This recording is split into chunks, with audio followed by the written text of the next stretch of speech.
I live very close to a very large tourist area in the United States, right by the coast. And during the summertime, there was no geoengineering stratospheric aerosol spraying here. About 2 weeks after school started, they started hammering us with this daily. First they were doing it in the middle of the day, then they started doing it at night and early in the morning. The beginning of October, my daughter started having seizures, and we have no history of seizure disorder. Oh. In my family. Oh, Michelle, I'm sorry to hear that. Well, Michelle, you can pull it up. Just type into the search engine, disorders of the brain, neurological disorders skyrocketing. They're now saying, oh, it's normal to get Alzheimer's when you're 25.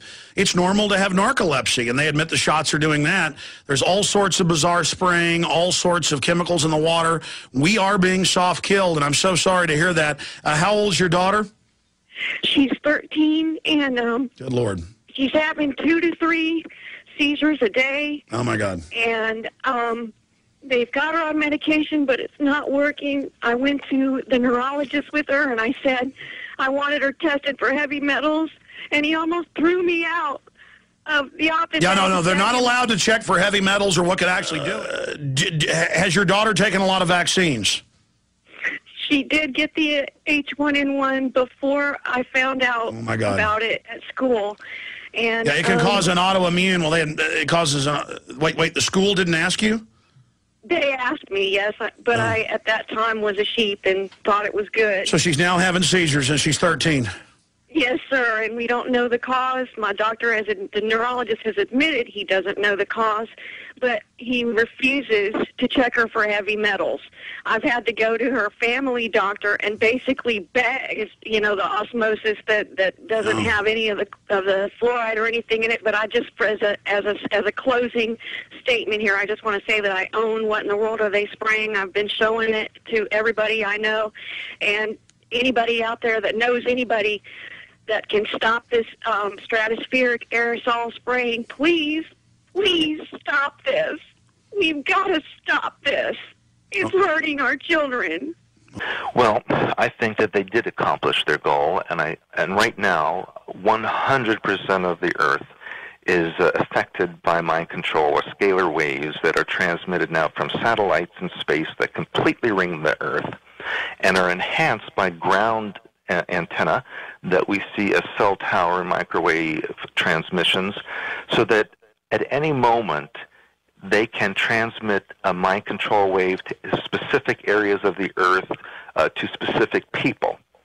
And a lot of what's happening now with the chemtrails is also creating a web or a network around the Earth, like a shield or radio wiring, so that it's like a grid that covers the Earth, and they can pinpoint very specific locations now and transmit whatever they wish to create. We've just got to not let fear get to us, because that's the control system's most potent weapon. Well, I think that, the spraying from the air, I've been to 50 countries over the last 20 years, and even when I visit my friend Credo Mutwa, the Zulu shaman in South Africa near the Kalahari Desert, you look up in the sky and the bloody chemtrails are there. They're everywhere. And there's obviously a reason for that. And one of the things I've learned over this 20 years of research is that there's never one reason for anything. There are multiple reasons. Part of it is destabilizing the human immune system. Part of it is creating a sub-reality around the planet to manipulate the energetic field that we're living in every day. And I'm absolutely convinced that the chemtrails and the manipulation of the lower levels of the energetic field, Earth's energetic field, which we live in and experience all the time, is connected in part to the HARP transmissions, which, of course, HARP has many multiple levels of technology and applications, and one of them is literally creating mass fields of thought, which we decode as our own. I had a friend in America who told me a few weeks ago that she, her husband, her son and a son's partner had exactly the same dream about Barack Obama in the same night, which was a dream saying that he was a good guy and a wonderful guy and all the rest of it, which a day's research will show you was a nonsense. But and she said immediately that she felt that some kind of technology had been broadcast and people had picked it up. What they're seeking to access is the pineal gland to literally transmit thought, perceptions, dreams into your reality. We need to be aware of this, because not every dream is a premonition of all the rest of it. They can be broadcast out, and we can decode them and thinking it's a dream we're having when it's actually something we're picking up. And that's what part of the HARP system is. And I think that this chemtrail stuff and many other things that are being dropped are in part connected. What did they want to accomplish? Bottom line is they wanted to create a global robotic society, very much like you'd see on Star Trek The Borg, where everyone has a specific function, a specific designation. No one asks any questions. You just go through your life doing what you're told to do in a specific function, and you never deviate from that. And in that way, it ensures a society that does not change, and the control system stays intact. My gosh. And you know what? They're pretty much there. When I look out there in the public and I hear how people react to things, they just believe whatever they're told. No one questions anything. Now, yes, there's a few people who like myself, who make a lot of noise. But for the most part, people just follow along and don't question anything. Chemtrails are real. Until 1996, all condensation ice crystal trails only formed at 20,000 feet and higher, generally in the winter months, and they faded out in a few seconds to the maximum of 1 minute. Your whole life, remember, watching a trail go by and watching it disappear? Then suddenly in 96, before anybody was even talking about chemtrails, I would notice, man, why do those stay there? I'd be gardening, because my parents had a couple acres in the middle of town. I would go garden, because I like planting stuff. Call me a weirdo. But I'd be out there growing watermelons and stuff and stomping around and the flowers and the bees. And I'd go, man, that trail's been up there for like an hour and it's getting bigger, turning into a cloud. What's going on? It's like cloud seeding. It's funny about people that are out there going like, they're not doing chemtrails. It's like, well, okay, well, your house is next to mine, so you're breathing the same stuff. So, have fun with when your child gets a giant brain tumor too. They're bastards, man. Stop killing us.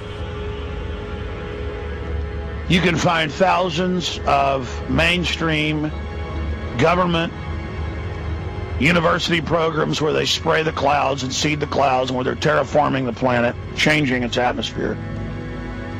I believe the way they're hyping global warming, that they know they're even changing jet streams now, that they are going to alter the weather, they're going to create tsunamis, which is declassified they can do, that they are going to create calamities, and that's why people keep saying, oh, they've been disproven global warming, the Earth's cooling. Oh, it's been proven that they're cooling. That's what the science shows they're doing, and then it's going to cause calamities, and everybody's going to beg them to save them. Because the jets hardly ever leave our skies alone so that we get deep blue skies. So, and I don't believe that commercial airlines are as engaged in this process as everyone wants to think, or our government wants us to think, because they can't afford to do the loops in the loop. They can't afford to go off in all directions, because they have to be on a schedule. They fly straight lines. They're trying to conserve fuel. They're cutting back. And so I can't believe that airlines have the money to do the loop and go through keeping planes up, doing all the things that we see in the skies these days. There's tens of thousands of declassified examples of spraying chemicals, biologicals, and radiologicals on us. Of them, In-Game covers this. How they mainstream admitted, march U.S. troops into chambers, hit them with nerve gas, and dissect their bodies. Young volunteer sergeants, they don't even tell them what it is. They go, oh, we're just going to test a flu bug on you. You're going to get 3 days off after you're sick. Will you do this for your country? Yeah. They march them in, nerve gas them, and it's over. They tell their family they died of the flu. Declassify. That's who you work for, police and military. This is who you work for. They're going to kill you, cops. After they're done using you, it's all over, man. And let me tell the citizens something. You better say no to all of this. You better not go along with this. You better warn everybody. I mean, that's what makes me so mad about my detractors. Not that they're detracting me, but that I am desperately fighting as hard as I can to get everybody to warn everybody about the eugenics operation. And whoever runs it, whoever's at the top of it, they're doing it, man. And we got to warn people.